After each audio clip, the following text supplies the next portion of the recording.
So I'm standing here in an area that we call the prairie on our new off-grid property. Back in November, we purchased over 20 acres of basically raw land that also came with an old trailer that we're calling the hunting cabin that we're able to live in until we build our new home, which will be right up here on this hill, overlooking the mountain and the prairie, probably a barn over here, and we can have some nice pasture land here. And today I'm going to talk a little bit about how we found this land, all the process we had to go through to get it, some of the pitfalls, and some of the things that just worked really well in our favor. So if you've been following our channel for a little while, then you know we moved from a suburban area on 1 1/3 acres. We had a garden and some goats and some chickens, and things were going pretty well. We just kind of reached the limit of what we could do there. It wasn't really the ideal situation for the kind of homestead we wanted to build, and so we started looking for property probably 2.5 years ago. And originally what we were trying to find was a small farmhouse, maybe 8 to 10 acres of land, outbuildings, kind of basically everything set up so we could just move in and start doing what we wanted to do.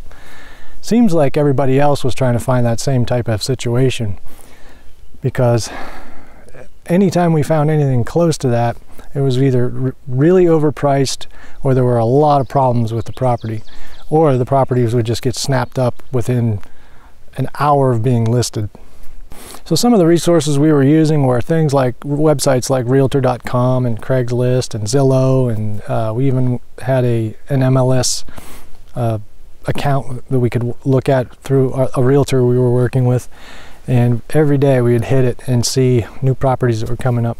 What we found was, as soon as a new property would hit, it was going for way above asking price, multiple offers, and none of them really were what we were quite looking for.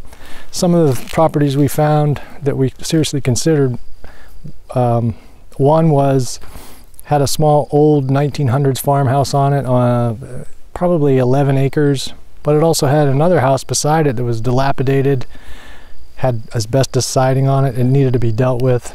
So I think that's why that property was a little bit more in the affordable range, but still problems with it that we didn't really want to get into.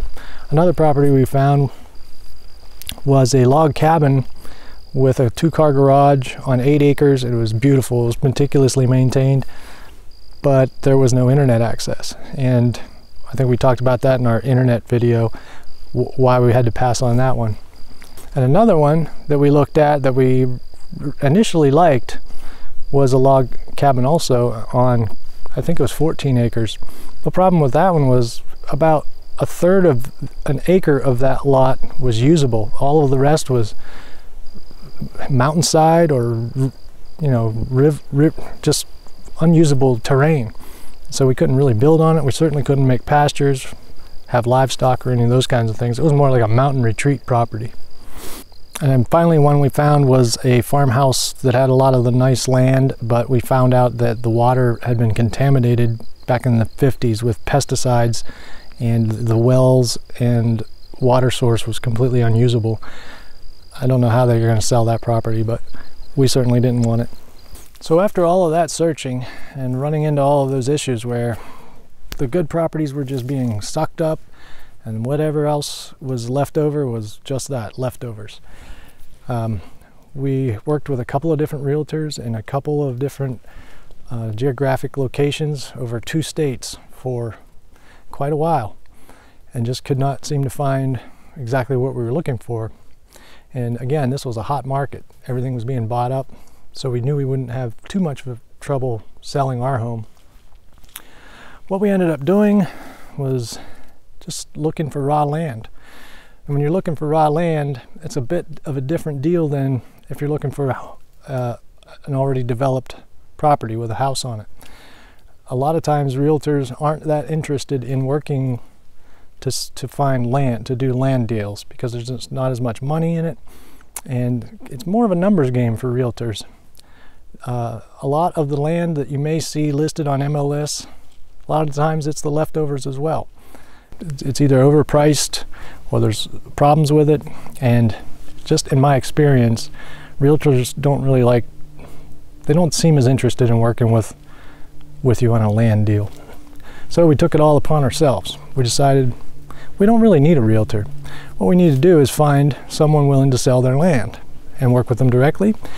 Ours was going to be a unique situation in that on the one hand, it would be an all-cash deal, so we wouldn't need a mortgage or anything, which is good because trying to buy land that is financed is pretty difficult.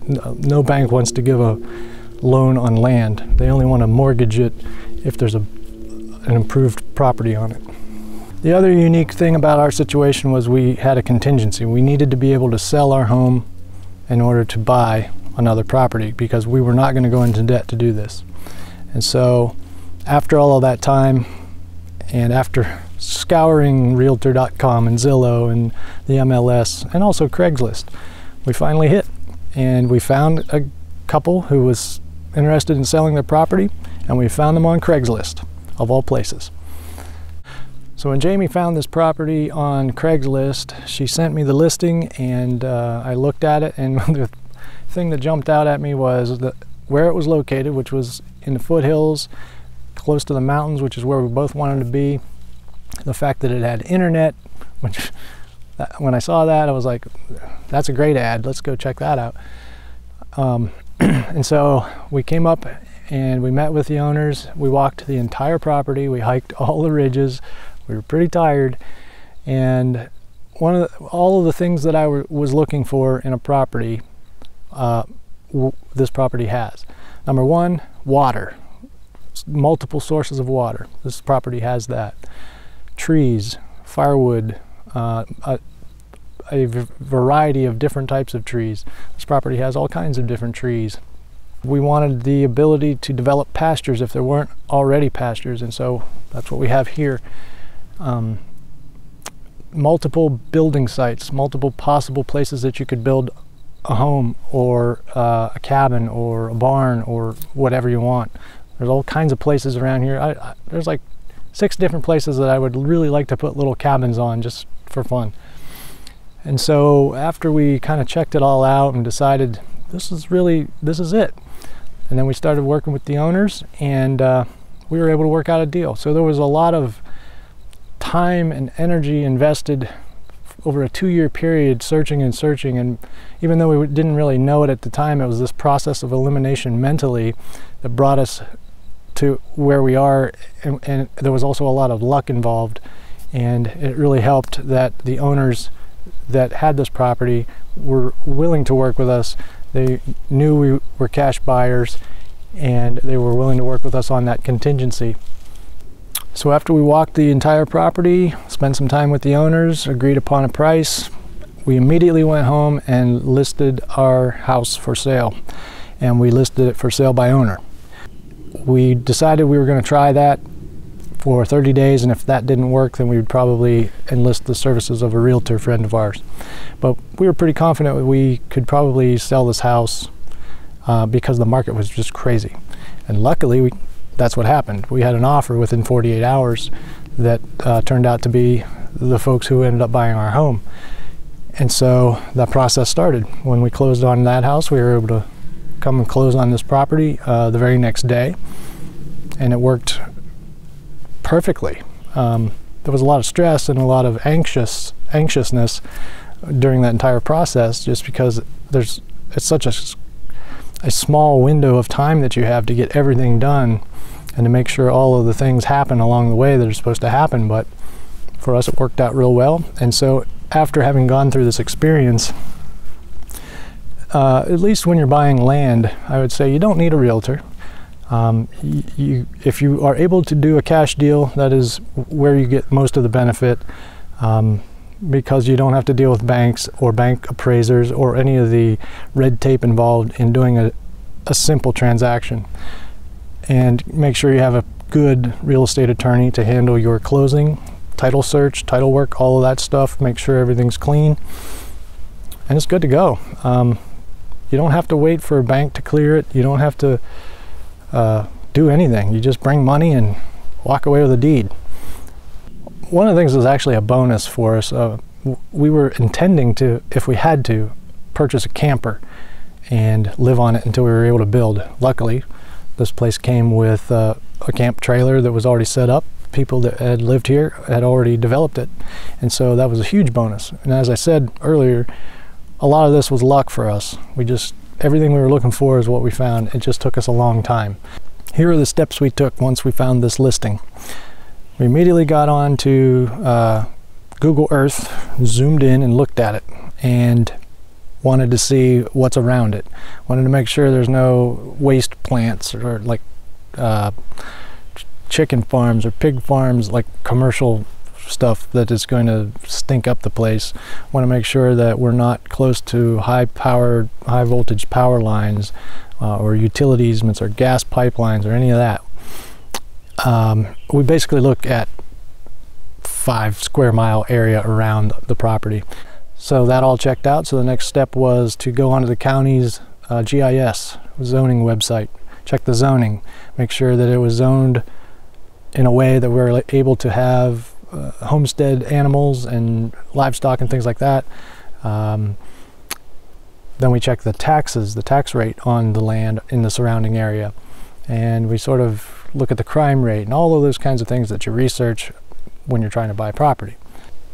The other thing I looked at was the contours. You can overlay contours onto GIS maps when you're looking at property on a county website. I wanted to see what were the high spots and the low spots and how many hills and valleys, and I did that so that we could see if we could actually use it as pasture, or is it just going to be kind of a worthless ridge that drops off into a unknown area, you know, the crevice. And then I looked at how close is it to a national park or a state park. A lot of state park areas are kind of zoned off, so you can't build on it. You don't have to worry about someone else developing it right next to your property. So if you're able to find a property that's right next to, say, a state park, that's usually a pretty good investment because you don't ever have to worry about someone putting a Walmart there. And then on the county website, I'm looking at the Planning Commission and trying to see what they have in store for the next 5, 7, 10 years. Are they intending to bring in new commerce? Are they intending to develop new highways, which is going to attract a lot of new residents, and which means more subdivisions and things like that.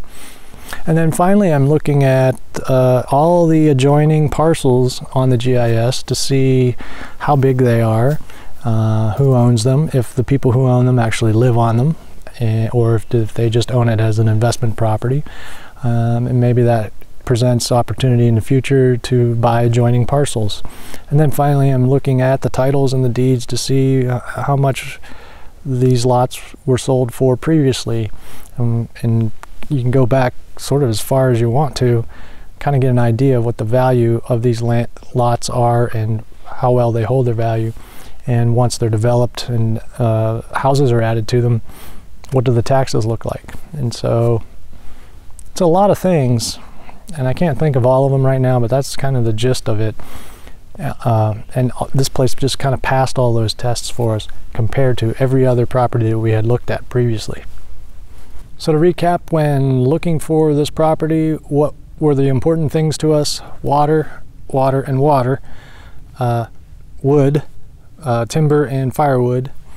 It had to be in a remote location that didn't have the risk of overdevelopment around us and encroachment. And finally, like-minded neighbors.